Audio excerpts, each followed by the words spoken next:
চিটাগাং, তারপরে 79 সালে জাতীয় প্রশিক্ষক। আমি যখন এগুলি শিখাইতে পারি কেউ জানতো না, এই জন্য ফিল্মে আসছি আমি প্রসার করার জন্য।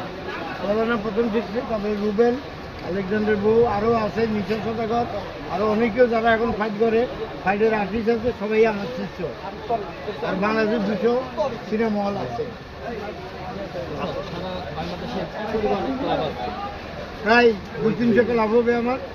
ক্লাবগুলির ছাত্ররা শিখায়, আমি তো একা সব জায়গায় যেতে পারি না, মাঝে মাঝে তারা আমন্ত্রণ জানালে আমি যাই।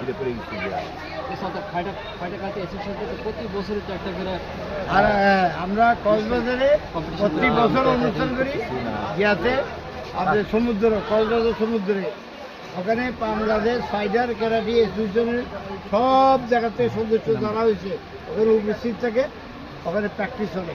এই প্র্যাকটিস ছাড়া পৃথিবীতে জায়গায় না। আচ্ছা, আরেকটা বিষয় কি, আত্মরক্ষার্থে যেমন এক লোক বাইক কাজে বলছিলেন ছিনতাইকারী কবলে পড়েছেন, আত্মরক্ষার্থে আসলে মার্শাল আর্টটা কে বলছে?